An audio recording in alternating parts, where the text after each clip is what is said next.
Okay Deepakanand. જય સच्चिदानंद। જય 14 સચ. एप्रिल अभाव तिरस्कार न हो। હમ.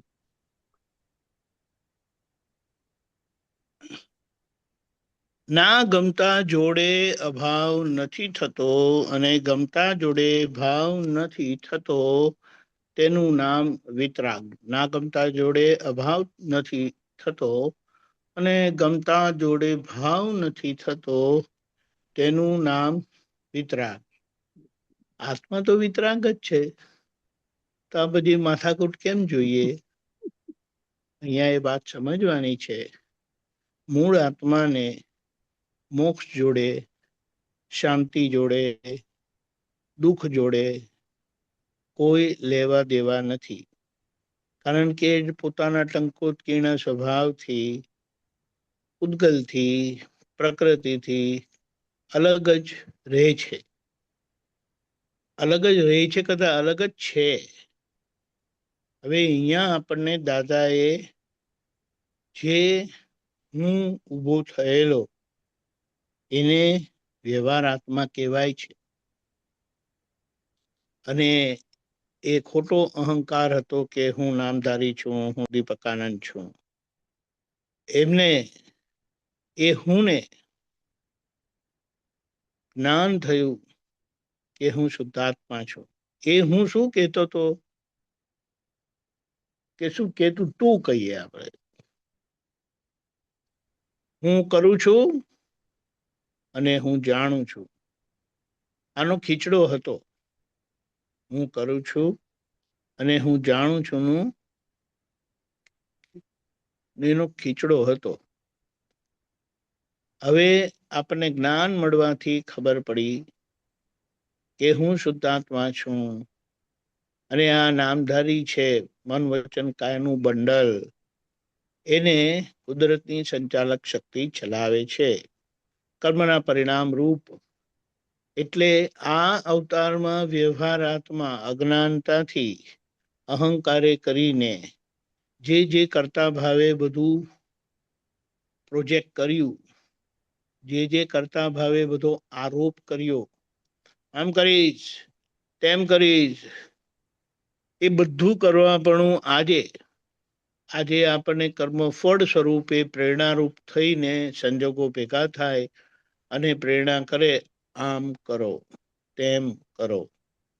એટલે એ રીતે વિતરાગ પુરુષોએ પૂર્વે થયેલા વિતરાગ પાસે, જે આજે વિતરાગતા અનુભવે છે કે જે આજે વિતરાગતા માણી રહેલા છે, એ આપણા જેવા જ હતા, પણ એમને પણ વિતરાગ મળ્યા અને એ વિતરાગ પુરુષ પાસે, વિતરાગ ભગવાન પાસે, જ્ઞાની પુરુષ પાસે, તીર્થંકર પરમાત્મા પાસે, ગણધર ભગવંતો પાસે એમને આ બોધ મળ્યો કે હું શુદ્ધાત્મા છું।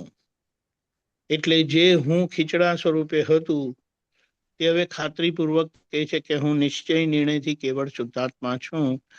એને ક્ષાયક સમકિત કહેવાય, એમને સમકિત કહેવાય, એમને ક્ષાયક દર્શન કહેવાય। જ્યારે ખાતરીપૂર્વકનું પોતાને હુંની પોતાની પીછાણ થાય, ઓળખાણ થાય, એટલે હું શુદ્ધાત્મા છું અને આ પ્રકૃતિને કુદરત ચલાવે છે। હવે આજે ગમતા ના ગમતા થાય છે, એક કર્મનું પરિણામ છે। એ ગમતા ના ગમતામાં પોતે હું જો એને ગમતા સ્વરૂપે રે અને ના ગમતામાં ના ગમતા સ્વરૂપે રે, તો નવા રાગ દ્વેષ થાય, અને નવા રાગ દ્વેષ થાય તો નવા કર્મનું બંધ પડે।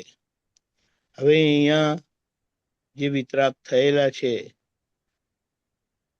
એટલે દાદા એક સરસ દાખલો આપતા એમ કીધું કે આ બધા મોટા પુરુષોને જે બધા ઉપસર્ગો આવ્યા તો કઈ પ્રકૃતિને ગમતું હતું?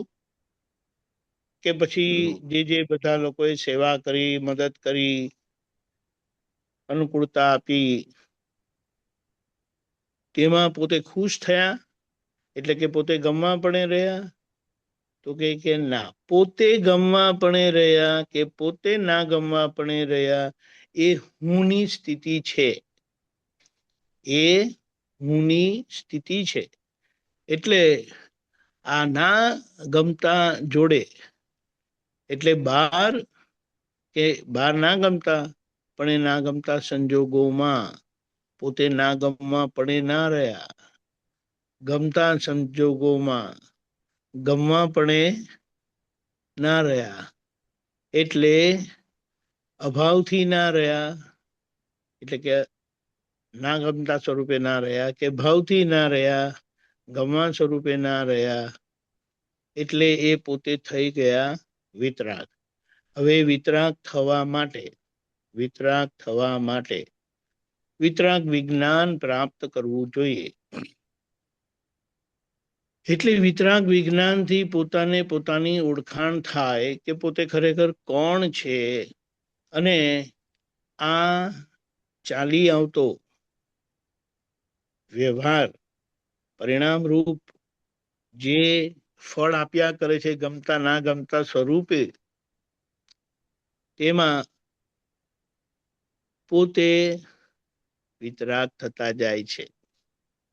એટલે એ હું ગમવા ના ગમવા પણ ના પરિણામ તો હતા જ, એટલે રાગ દ્વેષથી બંધાયેલું કર્મ કે આજે એવા સંજોગો ભેગા કરે કે ફરીથી એવા જ ગમવા ના ગમવા પણાના સંજોગો ઊભા થાય. જ્યાં પુણ્ય કરેલી, એટલે લોકોને સુખ આપેલું, સુખ આપવાનો ભાવ કરેલો, તે આજે તમને સુખ મળે. લોકોને દુઃખ આપવાનો ભાવ થયેલો, તેનાથી આજે દુઃખ મળે, એટલે અભાવ થાય. પણ એ અભાવમાં પોતે હોતા નથી, એટલે અભાવ થાય એટલે ના ગમતું થાય ખરું નામ ધારીને, કારણ કે એ કર્મનું પરિણામ છે.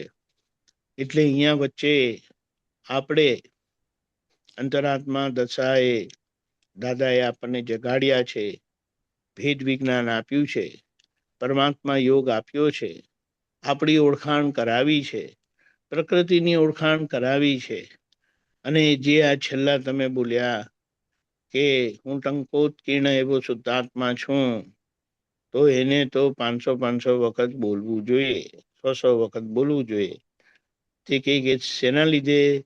તો કે મારે પૂતગલ જોડે કોઈ લેવા દેવા હતી નહીં, છે નહીં, રહેવાની નથી. એટલે એ સમજણથી રહેતા એનું પરિણામ શું આવે કે કર્મના પરિણામ રૂપ ગમતા સ્વરૂપના પરિણામ આવે કે ના ગમતા સ્વરૂપના પરિણામ આવે, પોતે એમાં ભળતા નથી. એ જે પરિણામ છે તે પર પરિણામ છે, પૂતગલ પરિણામ છે, પ્રાકૃત પરિણામ છે, જડ પરિણામ છે. અને હું ચેતન સ્વભાવી, એટલે વચ્ચેનો ભાગ પોતાને જુદો કરતો થાય છે. હું ચેતન સ્વભાવી એવો શુદ્ધાત્મા છું. એટલે આ બે વચ્ચે પૂતગલ અને આત્માની નિકટ આવવાથી જે આ વચ્ચે ત્રીજો ભાગ અજ્ઞાનતાથી ઉભો થતો હતો, તે દાદાની કૃપાથી, જ્ઞાનથી, પરમાત્મા યોગથી, વિજ્ઞાન સ્વરૂપ પ્રાપ્ત થવાથી પોતે કૃપાથી તો અલગ થયા, પણ આ વ્યવહારના પરિણામો જે ગમતા ના ગમતા સ્વરૂપે આજે આવે છે, તેમાં પોતે કેવી રીતે હું કેવી રીતે રહેવું, એ દાદાએ આજ્ઞા આપીને આપણને શીખવાડી દીધું કે આજ્ઞાથી રહેજો. કે આ જે બને છે, જે થાય છે, જેને થાય છે, તે વ્યવહાર દ્રષ્ટિથી દીપક આનંદને નામ ધારીને થાય છે.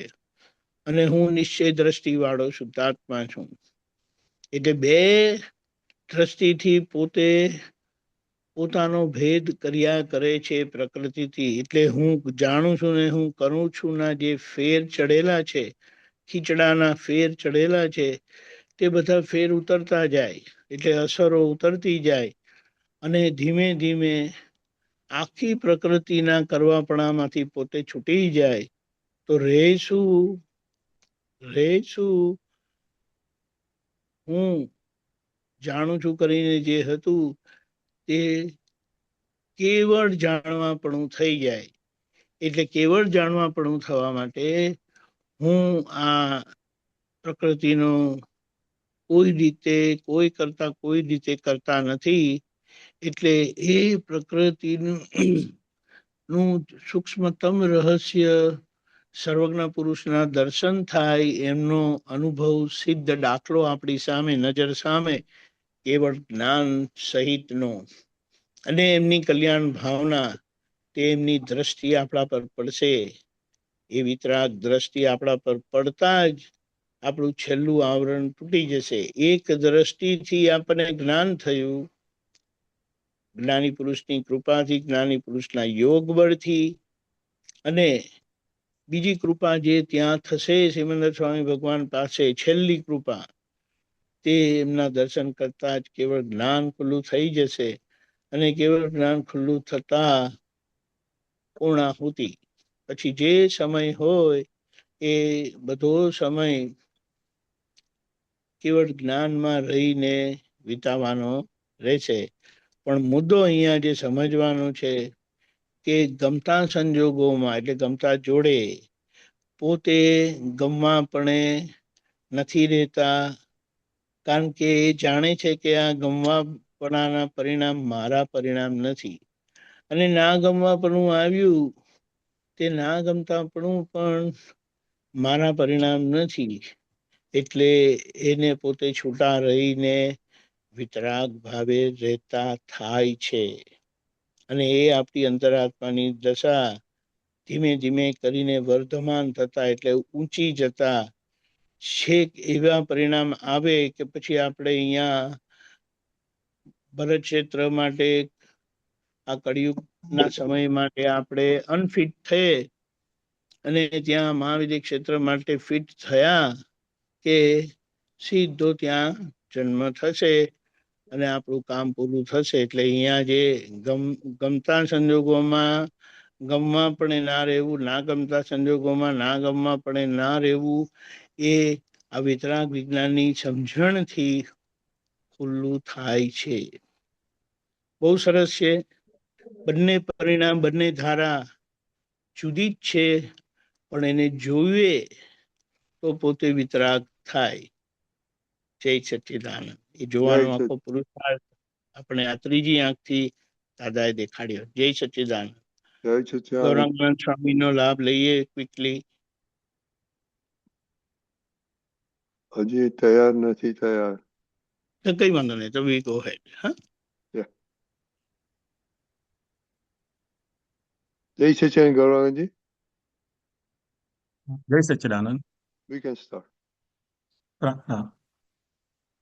પ્રાતઃ વિધિ.